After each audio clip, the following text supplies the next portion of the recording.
I'm Justin Bransford. Welcome to Bass Lab New Mexico. This is a show for and dedicated to New Mexico bass players, and today I'm with the fabulous Tanya Nuñez in her wonderful home. It's actually a snowy, rainy day here in Albuquerque today, and we're sitting down. Thank you so much for your hospitality. Oh, it's great to have you here. Thanks for asking me to do this. Awesome. Yeah, thank you.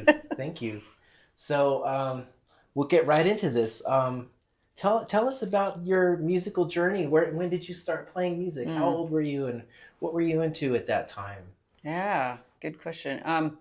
I started, I guess, playing the upright bass, which is my primary instrument now. I started playing about 18 years ago, and it was one of those things where it kind of just came to me. Some people say, "How do you choose your instrument?" I think the instrument chose me, you know. Cool. So it was Wow. just through searching for an electric bass teacher because I'd already been kind of turned on to that instrument Okay. that, yeah, I was searching for a teacher, and Mark Tatum and I paths Mark crossed. Tatum. Yeah, Yeah. that's crazy. We have a bass teacher in common, Mr. Mark Tatum. Yep, Wonderful player. for sure. Santa Fe Opera, New Mexico Philharmonic, and on and on and on. Hmm. So he kind of had a part in inspiring you to play the double bass, Right. kind of. Absolutely. Yeah. Wow, that's Yeah. wonderful. I know it was. I went to meet with him because I was searching for a new teacher to teach me that instrument, and well, not that one in particular, but Right. Yeah. electric bass. And then I called him, and he said, "Come on down to my office, and we'll chat." I was like, "Okay, sure, why not?" And I left with a big question of, do you want to study this other instrument? Uh-huh. Yeah. Which he presented to me. So yeah, to the moment that kind of just changed my course drastically. Wow. So once you saw the mother bass, sort of where the bass kind of Sure. came from, you wanted that. Yeah, I guess Yeah. I was just thinking uh, going to school intensely, like full time would, because that's what he said. He said, if you play this thing, I can, sort of, he gave me some appealing, options. I Yeah. can, teach you and, get you in this program and get you started and get you a loaner bass, which was a huge, way to start because Wow. So just you got having an to. instrument is, That's you huge. know. Yeah. And how can you practice if you don't have something to play? It's Hmm. tricky. Hmm. Yeah, it's one of those cart in front of the horse, or Yeah. you know, what comes first, the chicken or the egg? Right. You have to have a base to play. Well, that's Yeah. great. So I think that's when I started getting truly like serious about music. Uh-huh.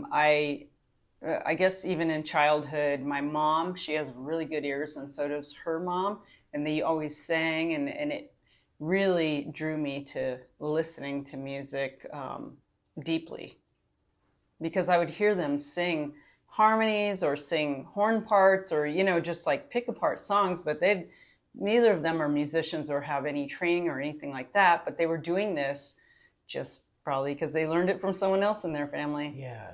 So I had a love and an interest of just like listening to what they were doing from an early age, but I didn't really take an instrument seriously until Mark Tatum. Oh, wow, that's interesting. Yeah.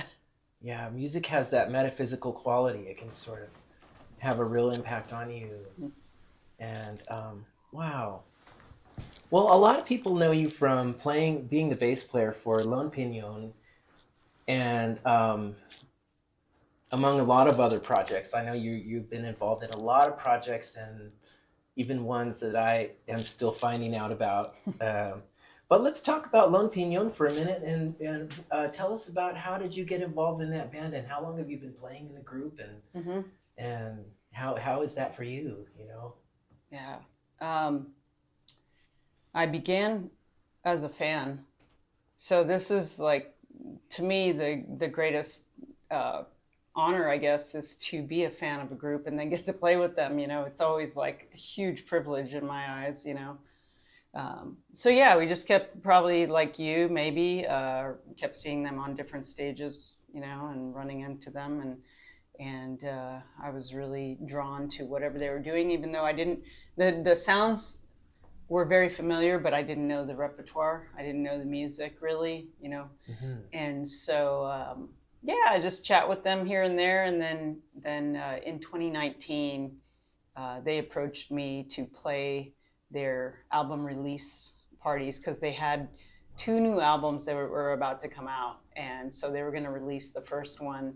So they asked me to play the concerts, the Yeah. release shows. Yeah, That's kind of a big deal though, to it was be yeah. not just any gig, but an album release gig. It was a That's it was a big amount of pressure. Yeah, and then to it's have to like, learn oh my all the goodness. material and then just come out boom, knowing everything.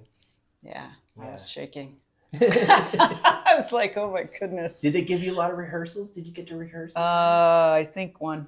One rehearsal. Yeah. Wow. Yeah, that's how they roll. Or they did at the time. Wow. I think maybe one, maybe, I don't know, not So you much. maybe got a rehearsal, maybe. No, I know Maybe. I got at least one, but I don't think it was more. Yeah, it was a lot of trust Wow. on all sides. Wow. Yeah. That's really deep. Hmm. Yeah, trust. To start a musical relationship off with a lot of trust that's a power move right there. And a power group, Yeah. and congratulations, that's really wonderful. We're going to put some links to Lone Pinion in the description of the video. And I have so many bass setup questions for you because you play in these different bands. I guess we can spread it out. I've seen a lot of videos with Lone Pinion where you're playing your acoustic bass, your upright bass, and I was watching one this morning where you guys were in the desert, and I didn't see a lot of microphone cables. And how did you guys capture that? That was miraculously done, I think. I keep asking the same question because I was there and I saw, and it was just a Zoom. Okay, just one little recorder. One Zoom, and then a couple of maybe like Canon or Nikon, like cameras with their Yeah. video function on and Oh, recording okay. the audio as well. And then maybe one iPhone Oh, wow. just so that we could have different camera angles. Okay. But that was, I think the Zoom was the main source of the audio. Wow, that is so cool. And I was really surprised that came out because the the biggest thing that baffles my mind is that it was windy. Wow. And I You think could this never is the tell. same video, Yeah. La Julia. Yeah. La Julia, that's the one. Yeah. You can see my hair is like, and Wow. and there's no wind sound in the video, and I'm like, Yeah. how did this happen? I don't know. I love to make art guerrilla style and just use the tools that you have Yeah. and put something together. And the most interesting thing on is always live performance. Some kind of live performance is like Hands you're down. just captivated, and like no Yeah. matter what else is going on. Absolutely. And you have a lot of those moments with Lone Pinion. When you guys record in the studio, and well, what I wanted to ask you about was doing live sessions, because you guys have a lot of videos where you guys are just playing in a room. Maybe it's a studio, maybe it's just a house, maybe it's a space, but you do a lot of live performances with the band all at once. What's your ideal bass setup for that? Do you have a microphone and a pickup, or do you just have a pickup, or is it different every time? Have you For like the videos and stuff? Yeah, for like say some of the Lone Pinion live video shoots that we see. Yeah. Um, Okay, so some of it is like when we released the album last year, some of that is actually from the studio. So the audio comes from the studio, and we're just, doing like a okay. typical music video shoot where you're playing the Okay. track Yeah. and Oh, playing cool. along to it. Sure. So it's not live. Right. Okay. But when we do play in a room, which I think is usually pretty obvious when we're actually playing. And La Julia was live as can be. Yeah. And there are some other ones out there too. But Yeah. when we do that, I'm just playing straight into whatever source is there, whatever is recording us. Okay. As a group. Yeah. So I'm not. Yeah. And then of course the studio is different. Yeah. Yeah. So do you have a pickup on your bass that you I do. use? Yeah. What kind of pickup is it? I have a Fishman full circle. A full circle? Yes. You have two basses. I do. You have your travel bass, right, and then your non-travel bass. Uh-huh. Are they really different than each other? Are they sort of similar? Do you have the same kind of pickup on both of them? Same pickup. Oh, okay, same pickup. That's However, cool. They're totally different instruments. One is the Chadwick folding bass, and that is a Shen plywood. Oh, okay. Yeah. So that was made it into a convertible bass. Basically. So it was a Shen, uh-huh, and then somebody did the conversion. Mm-hmm. Oh, that's interesting. Yeah. And you said Chadwick? Chadwick, Charlie Chadwick out of, I think he's out of Nashville, and he used to make them for 15 years, and then he stopped. He was like, I want to go back and play bass now. So, the idea is that you can travel more easily with it. Yeah. Okay. Yeah, I'll put a link in the description of the video if you're curious. I've been curious for a long time. Yeah. So when we see you play, you're not always playing the travel bass, but a lot of times you are playing the travel bass. Mm-hmm. If you have a gig in town, do you usually play the travel bass? Does the other bass just stay home mostly, or? It stays home quite a bit these days just because of weather, basically, because I'm driving somewhere and having to leave the instrument in the car, and and so I just generally want the more durable instrument, because the other bass I have is a carved bass. And so I'm just aware that, I've already cracked it. and that can be just heartbreaking and just devastating, right? Yeah. The crack heard around the world as it is when that happens, right? Wow. Yeah. So, I was playing a show in Mesilla Valley in Cruces at sunset. And so in that area, there are tons of orchards.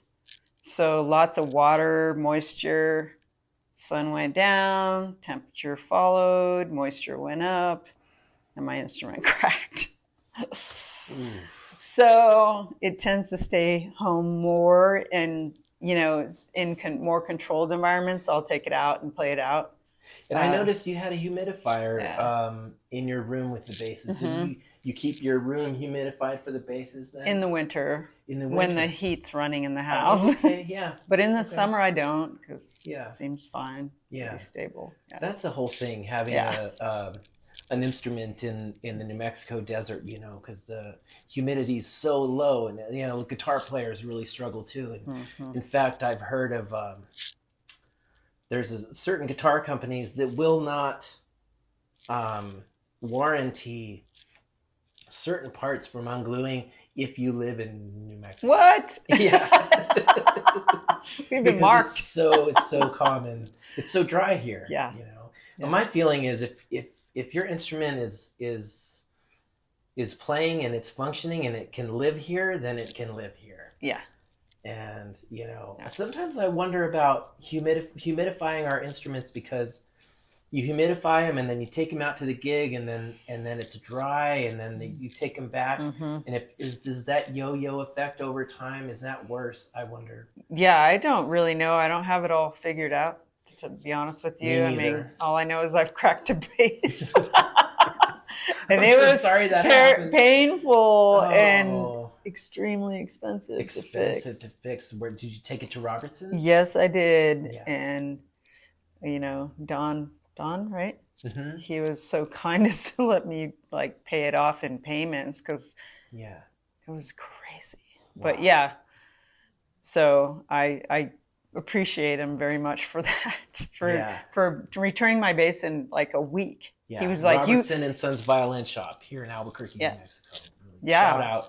Shout out, totally. I mean, he was like, this sucks and you got to get it back out there, so I'm going to fix it. And pay when, pay as you can. So I was Wow. like, you are so kind, and I don't even know Wonderful. you. So, That's yeah. wonderful.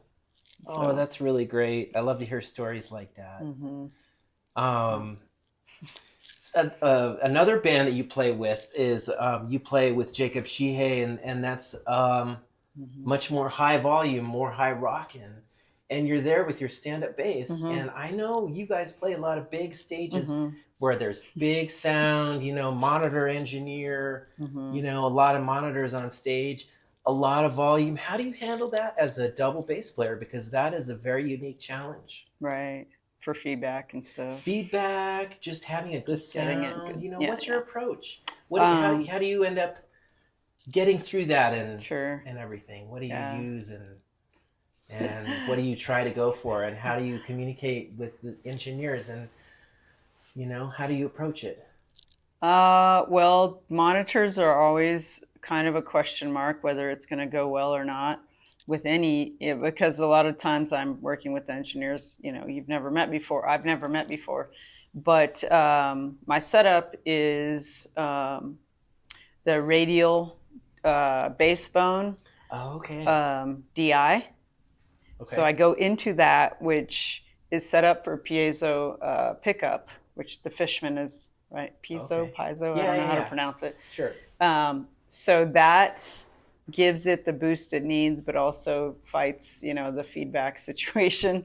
So I go Mm-hmm. into that, and Okay. then I take a line out. If there's an amp on stage, I'll plug into the amp so I can dial in my own flavor of monitoring, and so the drummer can hear it if it's situated such, if they don't have their own wedge.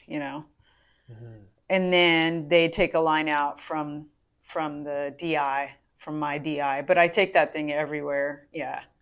The And radial. the radial, and the other plus about that pedal is that it allows you to mute, so you can tune without the audience hearing you too. Yeah, having a mute, that's really hmm helpful. Yeah. Yeah. Yeah, the Yeah. radial stuff is Hello. really high quality. Yeah. I've used the some of the radial boxes too, and yeah, really good sound. Really Yeah. good sound.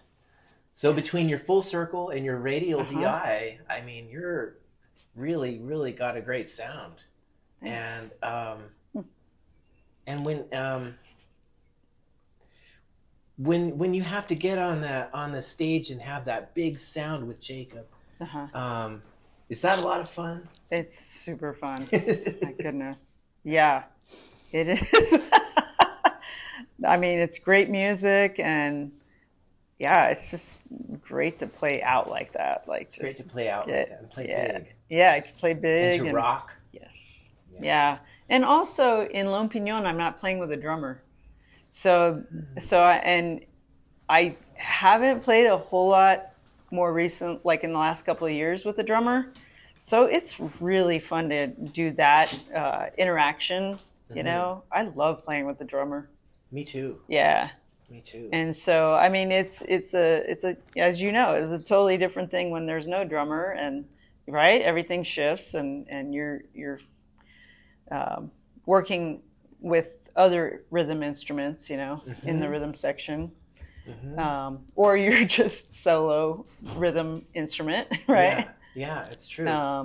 But Yeah. yeah, it's awesome to just have all those conversations with the drummer. I Yeah. love that. You make it look so easy when you're out there, and I know how it is playing in a rock band on a big stage on the double bass, and it's not easy. It's really not Hmm, easy, and so props to you for making it look so fun and so easy thank you.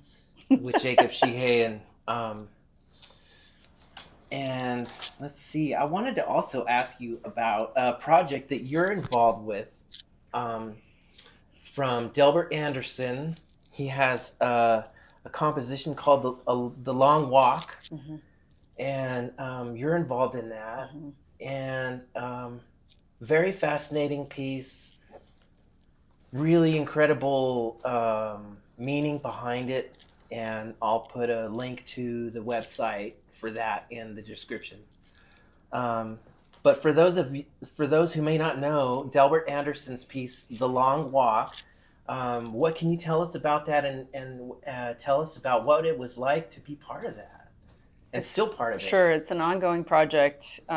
He composed a piece that is to be played over the duration of the time that the United States government drove the Dene people, the Navajo people, and other indigenous people to the Bosque Redondo, which was they drove them there to basically isolate them and do commit atrocities.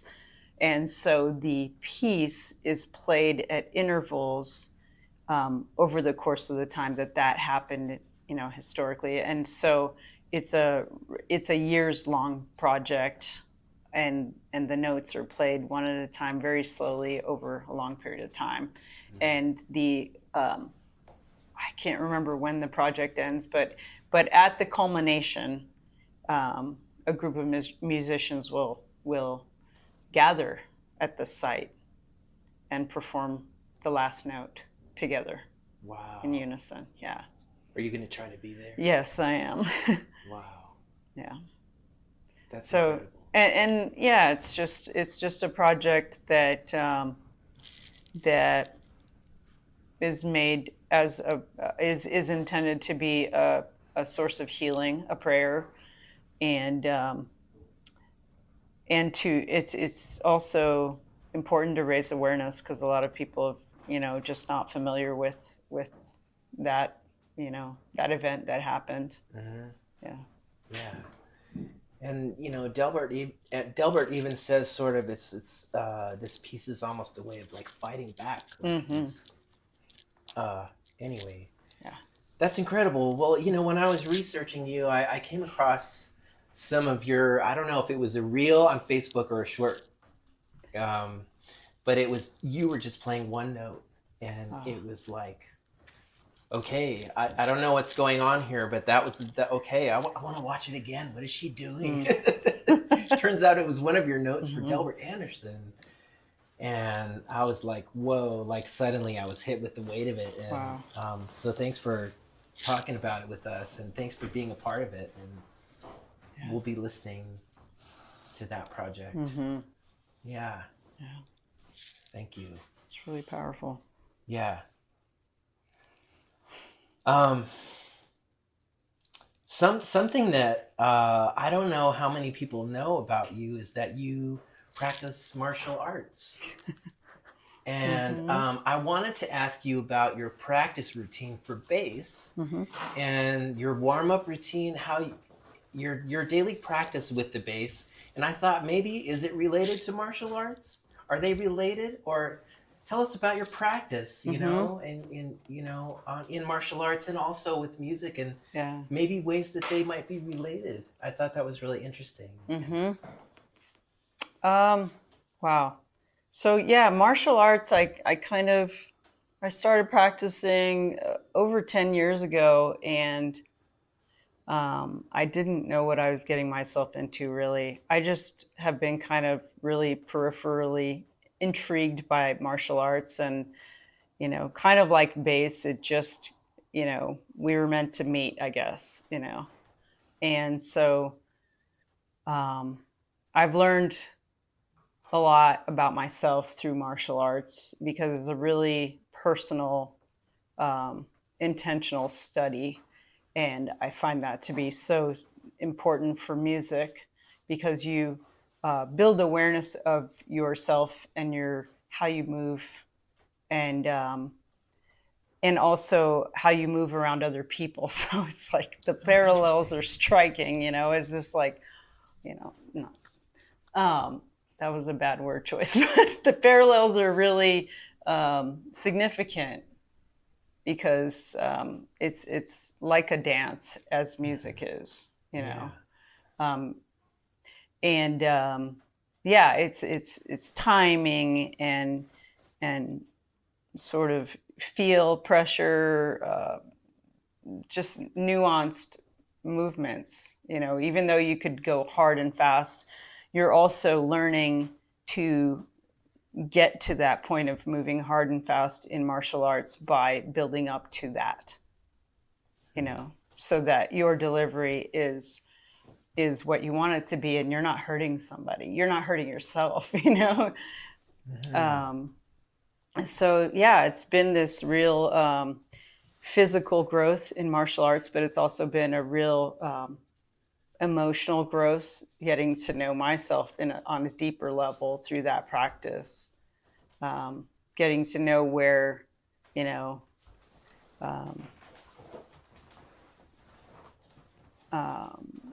I connect with myself. It's I don't know. It's kind of hard to put into words, you know. Yeah. But yeah, so I really enjoy doing martial arts, and yeah, I don't know. I kind of get lost talking about it. Yeah. It's hard to really put it into words. You're dealing with the physical. You're dealing with someone else's energy, another musician, or someone you're sparring with, I guess, maybe, or something like that. Yeah. And so, and it's also so rhythmic. You know, we're taught a lot of moves and sequences of moves, and I end up thinking of them in musical rhythms. Oh, that's cool. You know, 1, 2, 3, 4, 1, 2, or something like that. You know, maybe I'll just break them down. Usually when I'm learning something, you know, like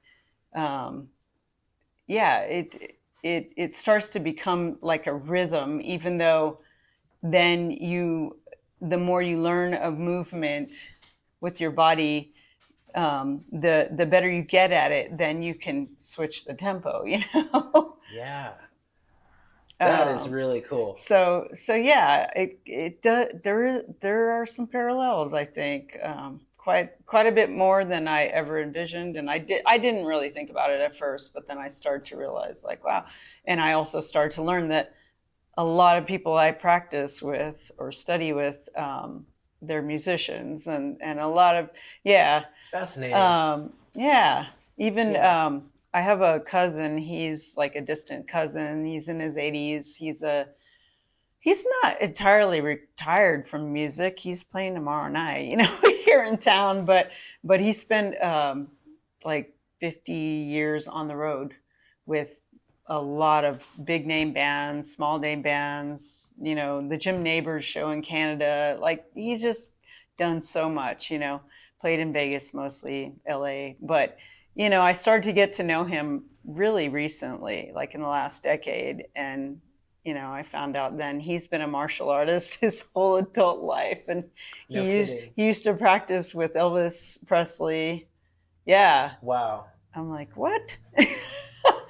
And it's very important to him, you know, that practice and that focus that you know, trying to master something simple, whether it's a martial arts move or playing a musical phrase or a bowing or, you know, just a certain idea, trying to work on something. It's sort of the art of working on something. I think if you can get enjoyment from that, then you're good, right? Yeah, for sure. Because then there's always the potential for human improvement, improving yourself. Yeah. I wanted to ask you who your top 3 bass players are. Okay. I would say I have learned a lot, and I love Verdine White from Earth, Wind, and Fire. Oh, man. Right? He's such a hot bass player. I love his playing so much. Me too. And so funky. He plays high, he plays low. Yeah, absolutely. Yeah, he's so killer. I've seen him live too, and he's like doing high kicks and still like holding it down. And I'm like, this guy, he's a superhero of all time. Yeah. Dig that. Yeah. Dig that. And I just can't ever tire of their music and listening to all the work that he put into that and making it just pop even more, you know, even though, you know, maybe there are many people who don't notice his lines, but they're good, you know, really good. makes that music happen. Yeah. So Verdine White. Okay. Esperanza Spalding. Oh, wow. Yeah. Of course. Yeah. Monster. Composer. Bassist. Vocalist. Oh, my goodness. Overall. Yeah. Incredible musician. Yeah. And I would say Carlito del Puerto. You know him? I think I've heard of him. Yeah. Yeah, he's kind of a LA session guy. Okay.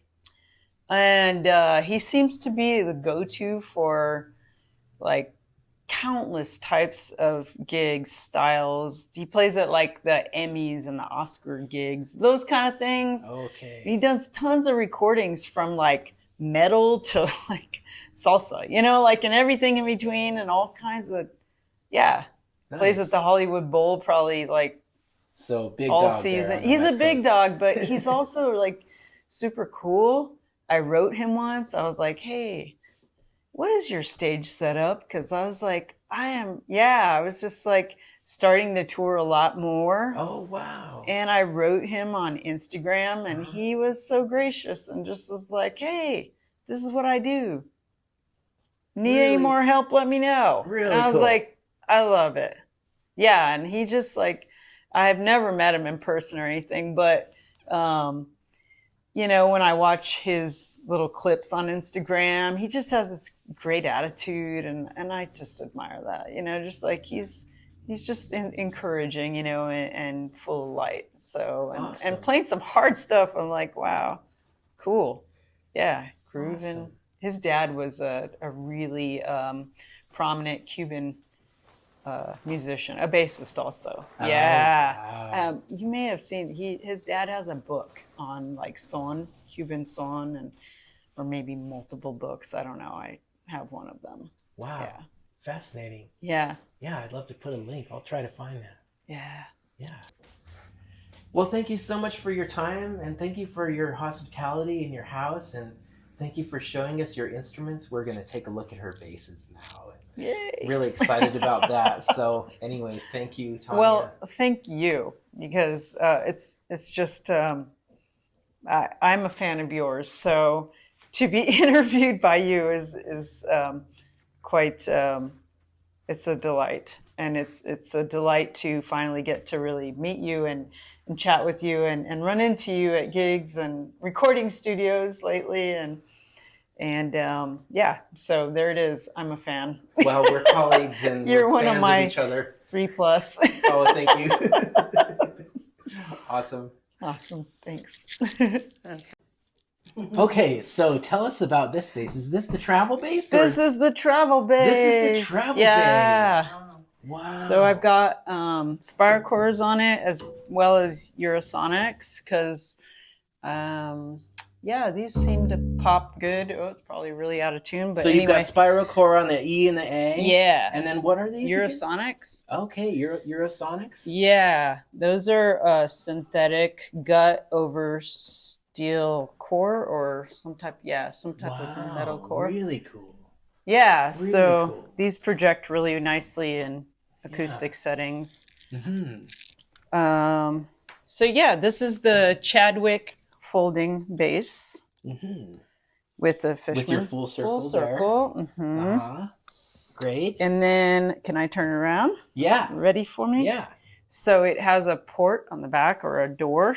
A door. And it pops really exciting. It's so cool. This is so cool. Yeah. Yeah, we all want to see this. Open? It goes straight up. And Do you have to take the tension off the strings first? No, you don't. I've done this before. I just always get scared for some reason. Oh, well, I don't think there's any reason to, logically. Well, take the tension off the strings if you like, of course. Right, I will. Do what you usually do. I will because, yeah, I don't know. It seems like the right process. Yeah. Wow, this is so fascinating. I've always wanted to know how this bass worked. Yeah. Oh, there we go. Oh, look at that. Let's see. Why are you not cooperating? Because I usually have the strings totally off when I take this off. Let's see. And I'm usually not using one hand. Oh, wow. Okay, so yeah, that's the back of it. Okay. Wow. And the neck is on a hinge, so it just folds into the instrument when I take the bridge off. I see. Yeah, Wow. and then it's like braced. Does you see the It has metal bracing? it has a special brace in there? Is that because of the just so different, right? It's for holding the neck in place when the neck folds into there. Oh. And this holds the fingerboard. Okay. And then another thing that most basses don't have is a big old rod that's bracing it. It's kind of like a bass bar, but on the front. Yeah. And then it's got shoulder braces that are actually metal. Oh, it's crazy. Interesting. So it's heavy. Uh-huh. Even though it's travel and it folds into itself, it's heavy. It's super heavy, yeah. Fascinating. Yeah. So beautiful. Wow. Yeah. Neat. Really interesting. Yeah. Really cool. That's So cool. that one. Okay, and now we have the other bass. Yeah, this is a lemur bass. Ah, lemur. So it's also Interesting. contemporary. It's probably about 15 years old or so. So it's young, old, 15 years young, I guess. Pretty much. Yeah, but I Pretty put much. a good beating on it. It's really pretty. Thank you. And you've got the full circle on there. Of I course. do. Yeah, and this one's straight up spiral chords. Spiral chords all the way. All the are way. they the Vikes or are they the medium gauge? These ones I think are Yeah, they look medium. like the medium. I think gauge. these ones are mediums, They and look those like ones I have mediums. Vikes on. Yeah. They're a little lower tension, so I put Vikes on that one. Mm-hmm. Mm-hmm. Yeah, nice. Yeah. Can we see the back of it? Of course. You need bumpers, baby. I need to get some bumpers. Oh, it's beautiful. Thank you. It's beautiful. Is this the one you cracked? Where was the crack? It's over here on the front. Oh. But Yeah. It's totally fixed. Till maybe it happens again. Well, thank you for showing us your Yay! basses. It's wonderful to meet them. And then you Yeah. have one electric or multiple electrics? I almost exclusively played that one. That's a Okay. Warwick.